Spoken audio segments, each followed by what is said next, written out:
Alors, hier soir, on a vu les 4 F.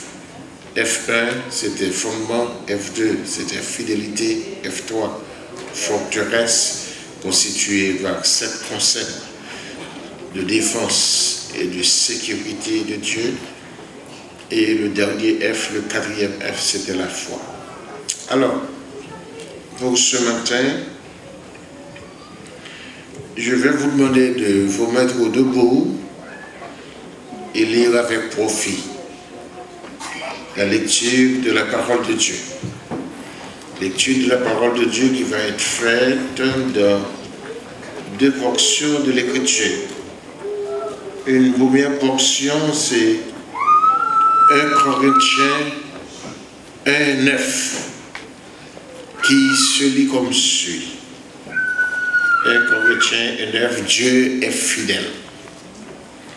Lui qui nous a appelés à la communion de son Fils, Jésus-Christ. Dieu est fidèle. Lui qui nous a appelés à la communion de son Fils, Jésus-Christ. Et le deuxième passage, c'est 1 Jean chapitre 3. 1 Jean chapitre 1er, pardon, les versets 3 à 7. Nous lisons ce qui suit. 1 Jean chapitre 1er, les versets 3 à 7. Ce que nous avons vu et entendu, nous vous l'annonçons à vous aussi, afin que vous aussi vous soyez en communion avec nous. Et notre communion est avec le Père et avec son Fils, Jésus-Christ. Et nous écrivons ces choses afin que notre joie soit parfaite. La nouvelle que nous avons apprise de lui et que nous vous annonçons, c'est que Dieu est lumière et qu'il n'y a en lui de ténèbres. Si nous disons que nous sommes en communion avec lui et que nous marchions dans les ténèbres, nous mentons. Et nous ne pratiquons pas la vérité. Mais si nous marchons dans la lumière comme il est lui-même dans la lumière, nous sommes mutuellement en communion.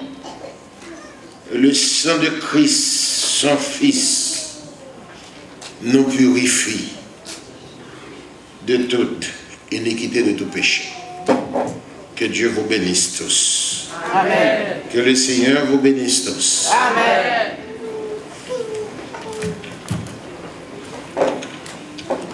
Alors, comme vous pouvez le remarquer dans 1 Jean chapitre 1er, les versets 3 à 7, et même dans 1 Corinthiens 1er verset 9, le terme dominant, et même dans le deuxième chapitre, dans le deuxième passage qui se répète près de 4 à 5 fois, c'est le mot communion. C'est quel mot? Communion. C'est le mot communion. Le mot communion. Et ce terme communion, en grec koinonia, un mot qui ne fait pas allusion à de simples relations sociales, de simples acquaintances sociales, mais plutôt à des relations intimes, à une vie associée, une vie partagée. Et votre camarade de classe, votre compagnon de collège ou d'université bien qu'assis à vos côtés, peut ne pas être pour autant en communion avec vous, et bien qu'il soit votre camarade de classe ou votre compagnon de collège. Et je me rappelle une fois, il y avait Maître Anselme Joseph, qui fut mon professeur de physique et de mathématiques en 4e et 3e. Il me racontait, n'est-ce pas, cette histoire. Et il a été aux examens baccalauréat 2e partie et on lui a soumis un canevas de dissertation historique. Et je me rappelle bien et les termes de ce canevas. Guerrier intrépide, soldat intransigeant, Christophe a rempli son rôle et démontré.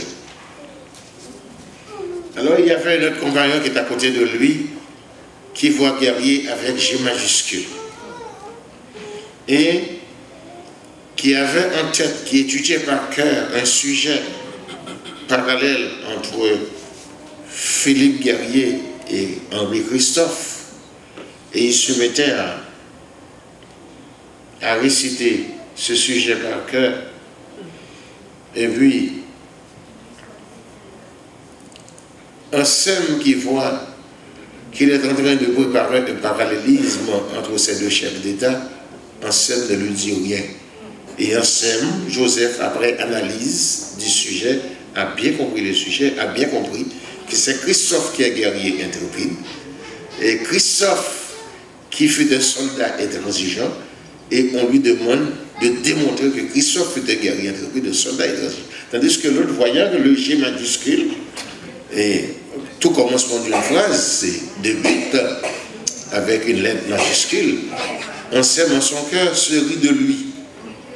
Et Anselme traite très bien son sujet en présentant Christophe comme un guerrier intrépide, comme un soldat intransigeant. Maintenant, arrivé au dehors, l'autre compagnon de dire Anselme, nous prenons, nous battons, gardons un parallèle. Anselme de répondre, quel type de parallèle? C'est Christophe qui fut un guerrier intrépide, c'est Christophe qui fut un guerrier intransigeant. Mais il fallait lui dire avant. Donc c'est pour vous dire lors même que l'autre est à votre côté à l'école n'est pas vraiment en communion avec vous, n'est pas vraiment un ami intime. Vous êtes d'accord? N'est pas vraiment un ami intime de vous. N'est pas vraiment un ami intime de vous. Un parent de même sang que vous, un frère, une sœur, de même père, de même mère, ne pourrait pas être tout à fait en communion avec vous. Des fois, il s'en veut de vous. Des fois, il est jaloux de vous. Dernièrement, il y a une histoire qui s'est passée en Haïti. Une sœur venant de New York est entrée en Haïti pour réparer sa maison.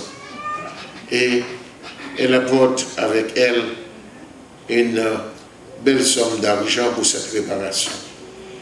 Il y a son frère qui savait bien que sa sœur va venir avec cet argent. Il s'est cagoulé. Il s'est cagoulé avec son âme et lui a croisé chemin. Et puis, il descend la voiture pour lui dire « Donne tout ce que vous avez !» Et la dame ne savait pas que c'était son frère. Mais il y a une autre voiture qui suivait la dame et qui savait bien que ces messieurs se leur habitude de faire.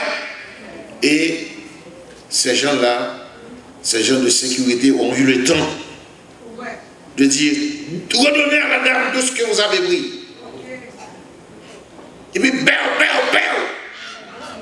Et sur l'air, le jeune homme a été exécuté. Et incroyable, mais vrai, qu'on en a ôté le masque et la dame a vu, c'est son frère. C'est son frère. Voilà pourquoi Jésus te dit qui sont mes frères et qui sont mes sœurs. Ce sont ceux qui font la volonté de Dieu avec moi, ceux qui se communient avec moi jour et nuit et qui partagent l'amour de Dieu ensemble. Une église où l'amour de Dieu se cultive chaque jour. Une église où l'amour agapé règne. Une église où la communion fraternelle et la communion avec le Christ est l'essence de vie même de cette communauté chrétienne. L'église selon le cœur de Dieu. Vous êtes d'accord, bien-aimés? Amen. Et cette communion qui est le point clé de ce matin, il s'explique par deux angles. Il s'explique par deux angles et par deux sens. Si je pourrais bien dire par deux sens. Un sens vertical et un sens horizontal, c'est comme la croix. Le sens vertical, le sens horizontal, le sens vertical qui implique quoi? Une relation intime avec Dieu, une relation intime avec le Christ, le chef de l'Église. La barre verticale de la croix nous le fera bien comprendre. Entre le Christ et nous, il y a donc une relation verticale et c'est ce qui nous excite à être là ce matin pour l'adorer. Vous êtes d'accord, hein? Amen. Oui, ça c'est la relation verticale. Et cette relation verticale exige une relation horizontale. Le sens horizontal de l'autre barre qui est disposé vers horizontalement et qui se croise avec l'autre. Et le point d'intersection au milieu, c'est comme le Christ qui constitue un cinquième point. Voilà pourquoi on dit le chiffre 5, c'est le chiffre de la croix, c'est le chiffre de la grâce. Et le dernier point, c'est le Christ, le point d'intersection qui nous unit ensemble. C'est non seulement notre relation avec Christ qui nous fait venir ce matin, mais aussi la relation entre nous-mêmes. Vous êtes d'accord? La relation entre nous-mêmes, le sens horizontal qui implique une relation intime entre frères et frères, entre sœurs et sœurs, entre frères et sœurs, entre nous les saints, nous les bien-aimés en Jésus-Christ. Et ces deux conditions doivent être bien remplies pour que la communion soit réelle, pour que cette communion soit parfaite. L'apôtre Jean stipule avec raison, si quelqu'un dit « j'aime Dieu » et qu'il j'aime Dieu et qu'il hait son frère, il est un menteur. Car celui qui n'aime pas son frère qu'il voit, comment peut-il aimer Dieu qu'il ne voit pas? Et nous avons de lui ce commandement que celui qui aime Dieu aime aussi son frère. Donc, si vous dites « j'aime Dieu », vous devez aussi aimer votre frère. Celui qui se trouve à vos côtés, celui qui se place à côté de vous, tout près de vous, votre frère, vous devez l'aimer, car vous le voyez de vos yeux, vu de vos propres yeux, et Dieu, vous ne le voyez pas. Et tout comme dans le repas de la Sainte Seine, et cette double manifestation d'amour et de communion, considérant 1 Corinthiens, chapitre 10, les versets 16 à 17 est clairement stipulé. La coupe de bénédiction que nous bénissons n'est pas la communion au sein de Christ. Ça, c'est la relation avec le Christ, la barre verticale. Le pain que nous rompons n'est-il pas la communion au corps de Christ? 1 Corinthiens chapitre 10, verset 16.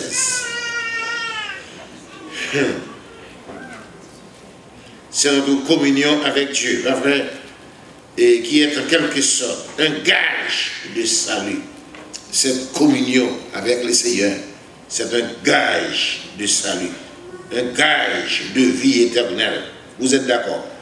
Et à ce compte, comme dit l'apôtre Pierre, nous devenons participants de la nature divine, participants de l'essence divine et les plus grandes et précieuses promesses qui nous sont faites de sa part sont assurées, considérant 2 Pierre chapitre 1er, le verset 4. Bien plus, le verset 17 du sudit et chapitre énoncé, 1 Corinthiens chapitre 10, nous parle d'un seul corps. D'un seul corps.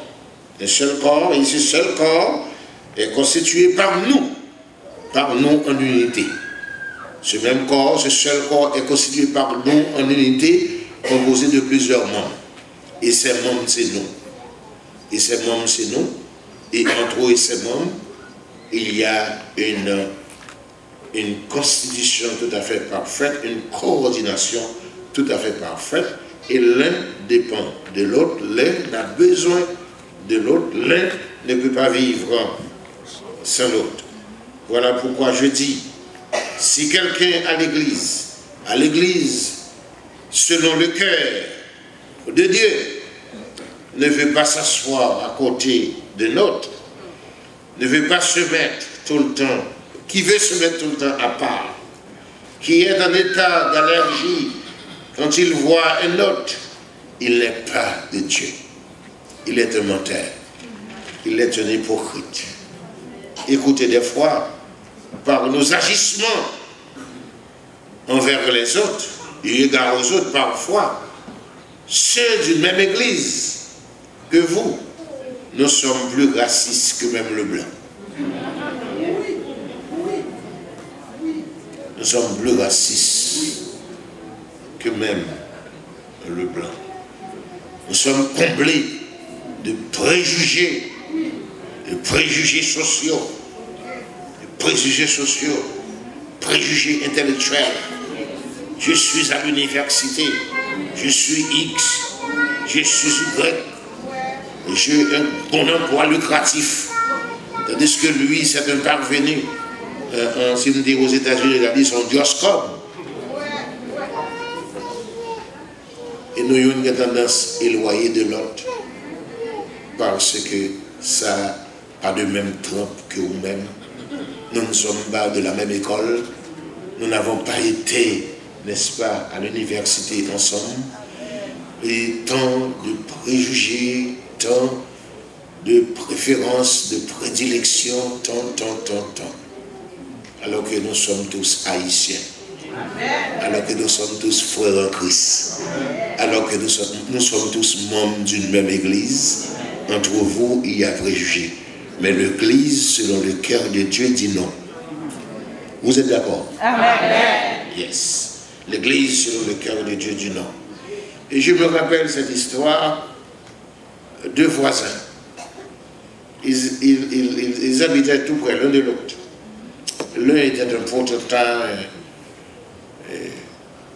un grand intellectuel, un homme du savoir, un homme du pouvoir, un homme de la voix. Un homme, qu'est-ce que je dis? Un homme du pouvoir, un homme du savoir, un homme de la voix. Et l'autre, un modeste citoyen, habituellement, quand il rencontre son voisin, le salue gentiment. Et l'homme de la voix, l'homme du pouvoir, l'homme du savoir, goye ses salutations. Un beau jour, je lui dis, mais qu'est-ce qui se passe, mon voisin? À chaque fois que je te rencontre, je te dis bonjour. Et si tu ne le goyes pas, et ce bonjour, si tu ne la goyes pas, cette salutation, et tu ne réponds même pas. Et comment? C'est sans tout, pas camarade, moi? Oh oui, c'est ça même. Nous battons même l'école. Gardez caille à caille pam, c'est dans même caille. Gardez machine pam pour c'est la courir même machine. Et le voisin de lui répond gentiment, mon cher, vanitas vanitatum, vanité des vanités, ténèbres que vanité. L'homme est poussière et retournera dans la poussière. Oui, ça veut dire là, on fait menace la mort, on veut dire m'a mourir, et m'a mourir ou à mourir. Mais si mourir ou mourir, même dans la mort, on a une différence. Dans la mort, on a une différence parce que nous n'avons pas le même cercueil. Non seulement nous n'avons pas le même cercueil, nous n'avons pas la même couche de société qui vit dans l'enterrement. Et le voisin modeste lui répond, eh bien, en tout cas, de toute façon, bon, en fait, nous ne sommes pas de même temps. Mais cependant, vous mourrez, moi je mourrai, et tu es poussière, et nous retournons en poussière. Ou à tourner vers, m'a tourner vers. Oui, ou à tourner vers, m'a tourner vers, mais fait pas m'a fait pas même. Parce que fait pas m'a pigot. Qui fait pour eux. Et si vous bêtisez, fait pas mieux qu'à manger pour eux. Et le voisin, le modeste citoyen de lui répondre, tout mourir, c'est mourir, tout vrai, c'est vanité des vanités, tout n'est que vain. Des fois, dans une même église, il y a des préjugés entre vous. L'un ne veut pas s'asseoir à côté de l'autre. Et des fois, si l'autre a des grands petits bagages avant, ou qui met dans le cœur, ou qui met dans l'estomac. Et chaque fois où qui met dans le cœur, vous faites être prisonnier. Comment vous êtes d'accord avec moi? Amen. Et il y a ce terme anglais, worship, qui veut dire rendre hommage à quelqu'un. Ça implique une plateforme de communion. Adorer quelqu'un exige un face-à-face, une relation intime, un culte sans hypocrisie.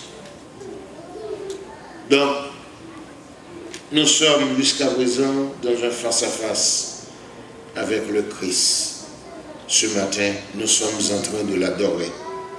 Une adoration christocentrique. Et avec le Christ, non seulement avec le Christ, mais aussi avec les frères. Si nous faisons encore allusion à la croix, le bar, la barre verticale et la barre horizontale. Quand par exemple nous adorons Dieu et que vous êtes aîné d'un frère, d'une sœur, vous vous êtes emprisonné.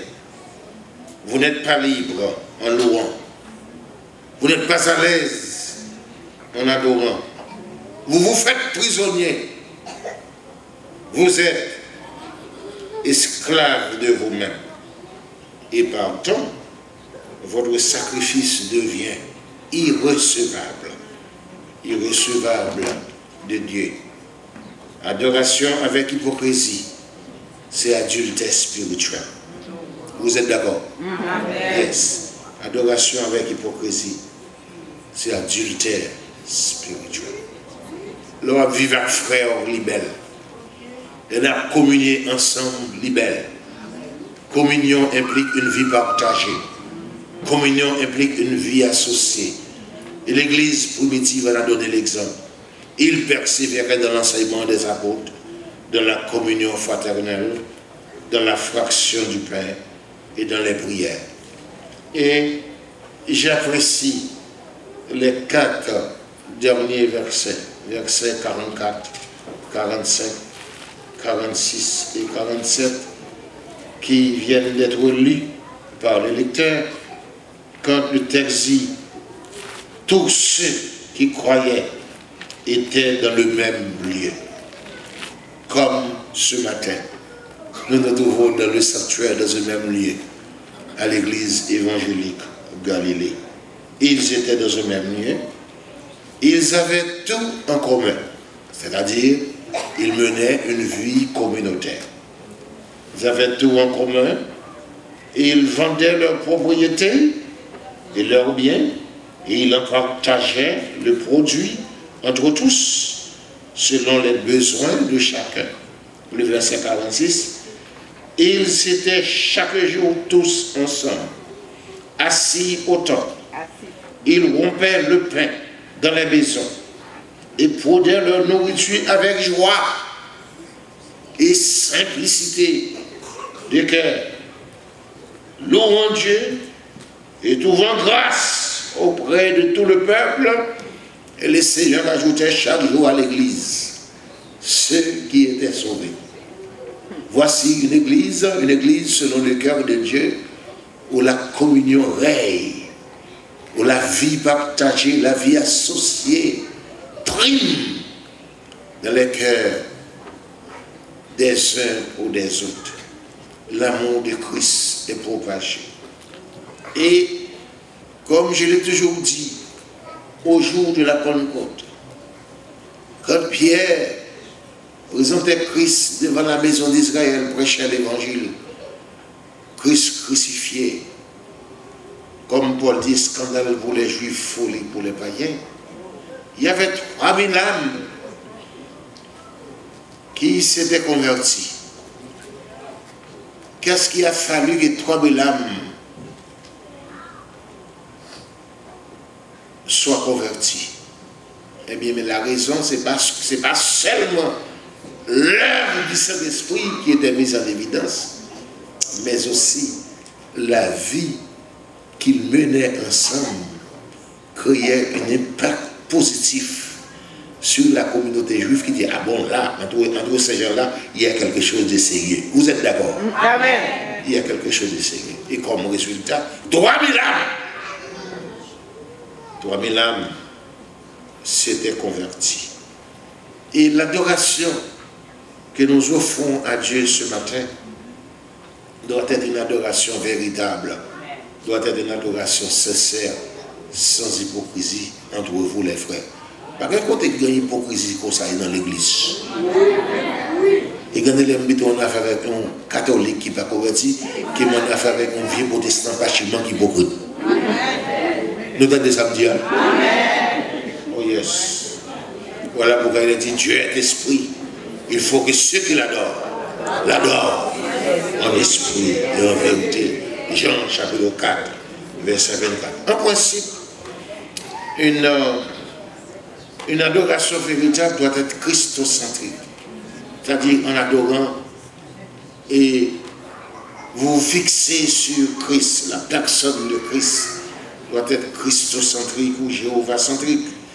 Et pour qu'il soit christocentrique, pour que cette adoration soit christocentrique, il faut que rien ne vienne faire obstacle de votre processus de communion avec le Christ. Il faut que rien ne vienne vous distraire, vous contrarier. Une adoration véritable dans la pratique s'explique par une synthèse de 3 R. Et je vais vous stipuler ces 3 R. Et c'est bien dit dans mon livre, dans ce livre que j'ai écrit, et Théologie de la louange et de l'adoration, une adoration véritable qui doit s'expliquer par 3 R. Quels sont donc ces 3 R? R1, c'est révélation. Révélation. Dès qu'on a eu révélation de Dieu, de Christ, il faut l'adorer, parce que c'est l'être suprême. Il faut l'adorer, ça implique adoration. L'adorer, ça devient pour nous un sine qua non. Un sine qua non. Cette révélation s'explique d'abord par l'univers, la nature même, qui vous dit il y a un Dieu. Donc l'univers même implique un créateur, comme l'horloge exige un horloger. Donc un créateur comme Dieu, pardon, ça implique de votre part, comme créature de Dieu, des redevances morales et spirituelles qui lui sont dues. L'auteur du psaume 19 dit clairement, les cieux racontent la gloire de Dieu. Et l'étendue manifeste quoi? L'œuvre de sa main. Les cieux racontent la gloire de Dieu. L'étendue manifeste l'œuvre de ses mains. Ensuite, dans Ésaïe chapitre 43, le verset 7, il a dit, Dieu créa l'homme pour sa gloire, Dieu créa l'homme pour l'adorer. Et deuxièmement, cette révélation s'explique ensuite par la révélation de la parole de Dieu, la révélation de Christ et de sa parole en particulier. Dans le psaume 119, le verset 130, il est dit clairement, la révélation de tes paroles, ô Dieu, est claire, elle donne de l'intelligence aux saints. La révélation de ta parole nous ouvre les yeux. C'est pas vrai? La révélation des commandements de Dieu éclaire les yeux. C'est pas vrai? Ça éclaire les yeux. Et j'apprécie ce que dit Galates. Galates chapitre 1er, verset 12. Galates chapitre 1er, verset 12 dit, je l'ai reçu, c'est l'apôtre qui dit, je l'ai reçu par révélation de Jésus-Christ. C'est-à-dire mon ministère, je l'ai reçu par révélation de Jésus-Christ. Votre rôle à l'église, vous l'avez reçu par révélation de Jésus-Christ. Vous êtes d'accord? Vous êtes d'accord? Par révélation de Jésus-Christ. Pasteur Généus, qui est pasteur et qui fait preuve de la communauté comme un bon leader, ce ministère qu'il est en train d'exercer, il l'a reçu par quoi? Par révélation. De qui? De Jésus. Par révélation de Jésus-Christ. Dieu l'a fait ministre pour sa gloire et pour distribuer le pain de l'instruction. Il a fait de lui un bon dispensateur de la parole.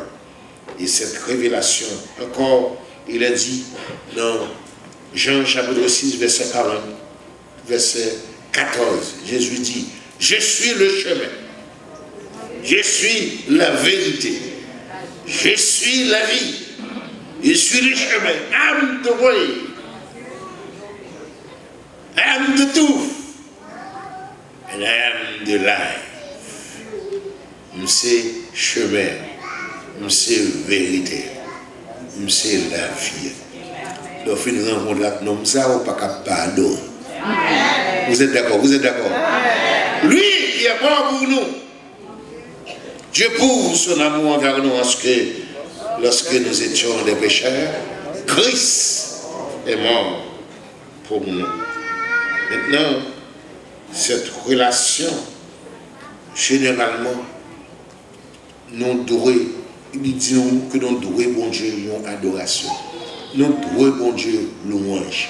Nous devons, bon Dieu, remerciement pour ça le fait. Nous d'accord, nous pour ça le fait. Et relation, ça va pas gagner nous. Qui a brisé? Que rien ne vienne faire obstacle, contrarier cette relation. Je me souviens de frère Dio qui était âgé de 94 ans, qui était un bras droit pour son pasteur. À 94 ans,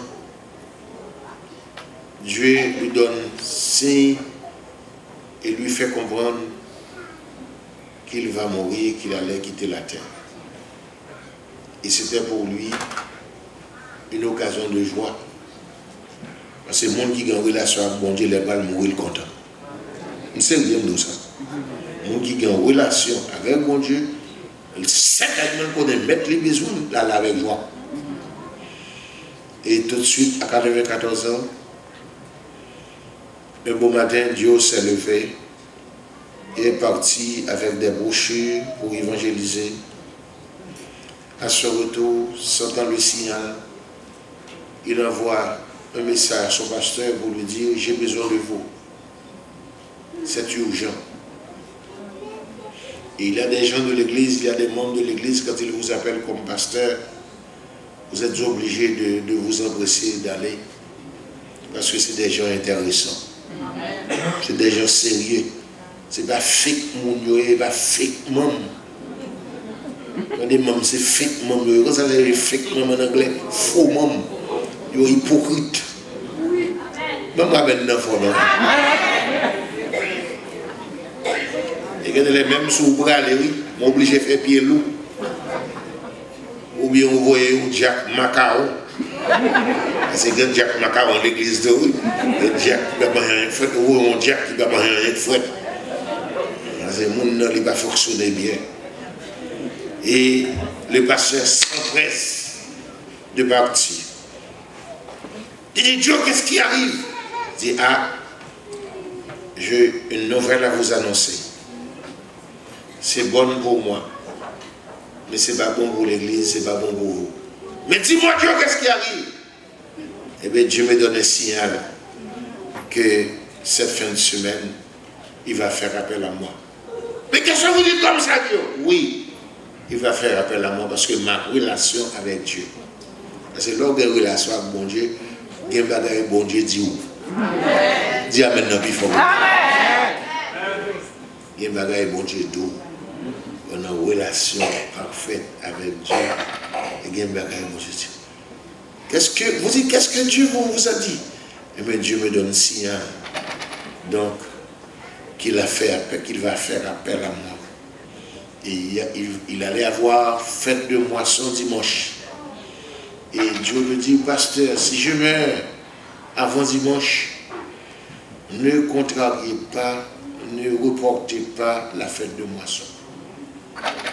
Au contraire, au lieu de la reporter, et puis Dieu s'est déplacé, ouvre sa Bible, et il en tira son enveloppe de moisson bien remplie.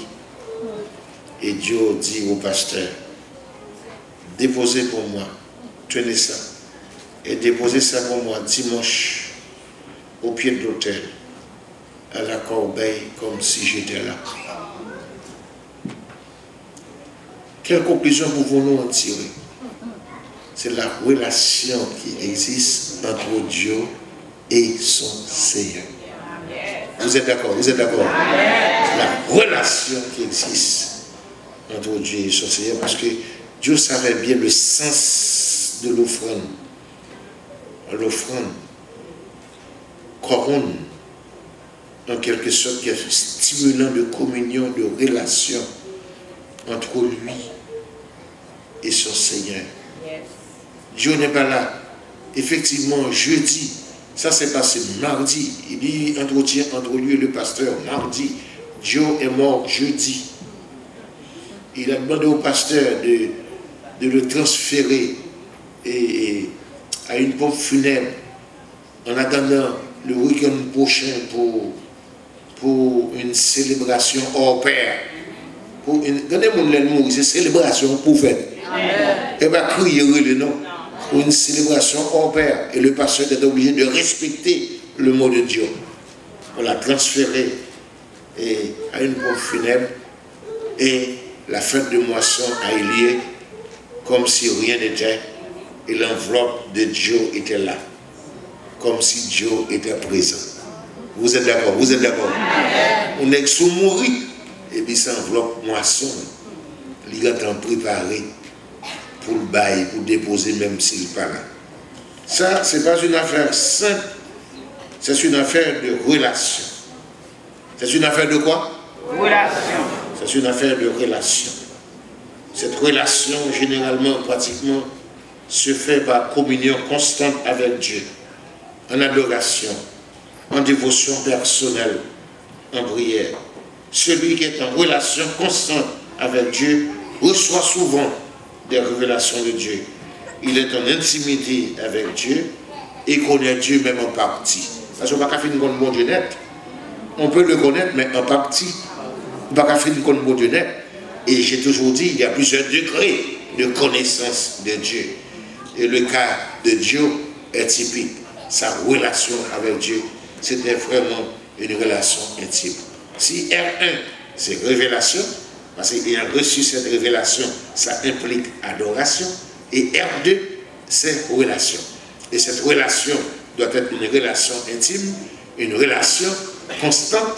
Ça implique constamment une plateforme de communion avec le Christ. Et le troisième R, R3, c'est réponse.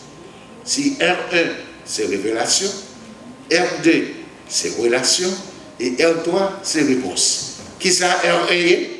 Révélation. Et R2? Relation. Et R3? Réponse. Réponse. Révélation, relation, réponse. Dis avec moi. Révélation, relation, réponse. Une dernière fois. Révélation. L'adoration, la communion avec Dieu, avec votre prochain, est une réponse à ce que Dieu a fait pour nous. Une réponse à ce que Dieu a fait pour nous. Et puis, grand bagage il fait pour nous, Dieu prouve son amour envers nous, en ce que lorsque nous étions des pécheurs, Christ est mort pour nous. Et en retour, un signe de gratitude et de reconnaissance à Dieu, nous sommes obligés non seulement de le louer quotidiennement, et c'est avec raison, et David dit, tant que j'existerai, j'exalterai le nom de Dieu, je louerai le nom de Dieu.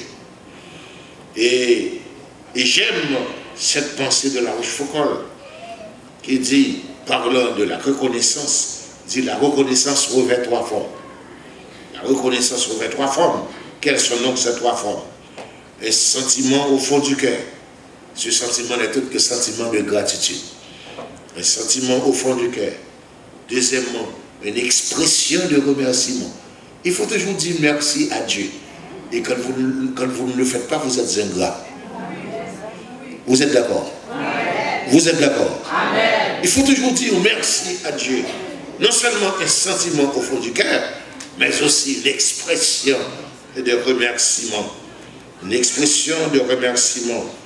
C'est ce que, de manière flagrante, nous allons faire cet après-midi avec ce jubilé et ce bal chrétien que nous allons avoir cet après-midi, la fête de moisson, l'une des plus belles et plus grandes fêtes d'une église locale.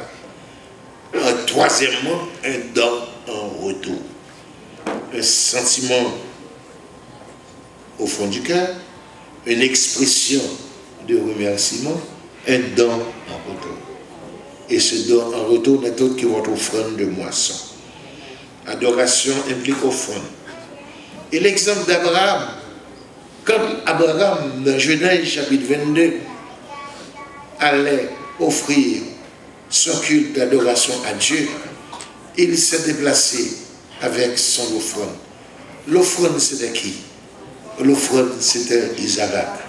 Il se leva de bon matin et dit à ce serviteur, restez ici. Moi et le jeune homme, nous allons adorer et nous y reviendrons. Qu'est-ce que cela sous-entend? Il va adorer Dieu. Il va offrir à Dieu son offrande.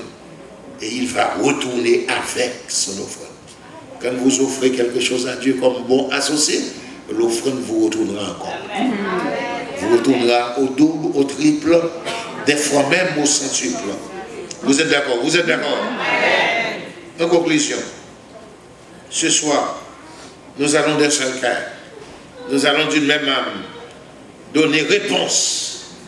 Nous allons donner réponse à notre grand bienfaiteur, eu égard à tout ce qu'il a fait pour nous. Oui, nous allons donner réponse ce soir pour lui dire merci pour tout ce qu'il a fait pour nous. Rappelez-vous où vous étiez en Haïti. Et des fois, quand on est manger oublié. Et il y a un auteur qui dit la reconnaissance vieillit vite, n'oubliez vite. Regardez les mots, mais c'est pas dans le ciel nous tomber et puis passer à présenter comme un prédicateur sans frontières. Et c'est vrai. C'est pas dans le ciel nous tomber et vous regardez un bel monsieur campé devant vous. Est-ce que vous comprenez? Donc c'est pas comme ça bagaille au fait. T'es bien passé. Il y a des jours où je me lever, pas de gagner dans le cas là.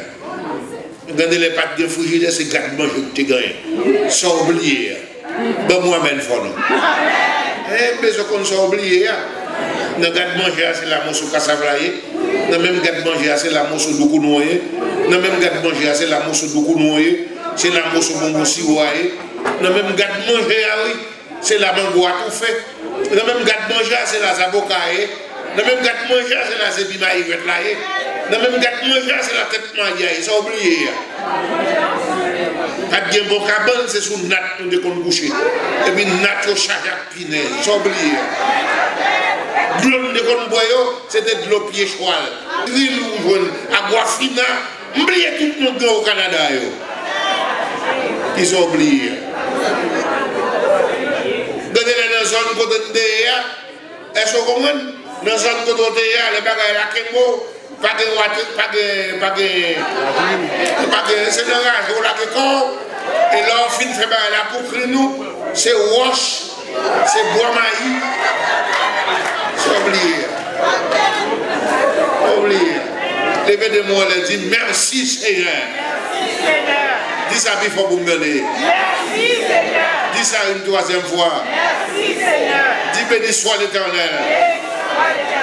Regardez les côtés sont quand même capables de côtés. Alors imaginez où sorti la Gonave. Côté sont la Gonave, et pas même dans Kevin la Gonave là, son côté de la Gonave, il est chien content. Alors on va dire seulement chien content. On côté dans un shot là, il est chien pas. Alors on va dire, on va remplir l'application ici au cadre de la bourre de travail, on va dire je n'ai chien pas nous sortir. Laissez refaire, laissez offrir, laissez mettre au grand, et mettre au cabinet grand. Moi-même, c'est ça que monsieur l'avait dit dans les sommes 113 du fumier, il retire le pauvre, il relève le vivant pour les faire asseoir avec les grands de son père. Nous allons en pompe ce matin, ce soir, nous allons en pompe dire merci à Dieu et nous devons le faire car nous dépendons chaque jour de ses bénédictions. Et c'est une façon de le dire que nous attendons encore de lui de plus grands bienfaits. La reconnaissance de la plupart des hommes n'est qu'une secrète envie de recevoir de plus grands bienfaits. Je vais vous raconter une histoire, et ça c'est réel. Aux États-Unis, il y avait le président Abraham Lincoln, qui fut un président républicain. Et qui a mis fin à l'esclavage des Noirs aux États-Unis, c'était le président Abraham Lincoln. Et ça lui a coûté la vie. Et plus tard, il a été assassiné. Mais je me rappelle un jour, Abraham Lincoln eut rendez-vous avec certaines personnes nécessiteuses. Et une salle bien remplie. Et à chaque personne qui vient à Abraham, il lui raconte, et cette personne lui raconte ses problèmes, et Abraham doit trouver une solution pour aider la personne. Et il y avait une vieille dame qui est restée en dernier, et qui arrive, et qui vient avec un cadeau. Elle n'est pas venue demander, elle n'est pas venue demander quoi que ce soit. Elle vient avec un cadeau, spécialement au président, pour exprimer sa gratitude et sa reconnaissance envers le président. C'était une vieille dame noire. Mais le président lui dit avec sa famille, qu'est-ce qu'elle apporte? Qu'est-ce qu'elle nous apporte comme ça? Et le développer, lui c'est un gâteau ananas. Le président Abraham dit, qui m'a dit d'où que nous te remet gâteau ananas? Il dit, c'est ça, bon, je te mets sous cœur pour me porter barreau, pour m'exprimer gratitude moins envers. Et puis le président prend un couteau, il tranche, il prend un tranchement, donne des tranchements, il réjouit au content. Mais, vous savez une chose, le monde qui sortit à plus bagaille, c'est madame. Amen. Il va bien caille. Le président achète un caille, il fait un cadeau. Amen. Et l'autre jour, un petit bagaille, un petit aide, un petit problème lumière, mais les mêmes sont à un caille. Parce que les manifester gratitude envers le président mal plus.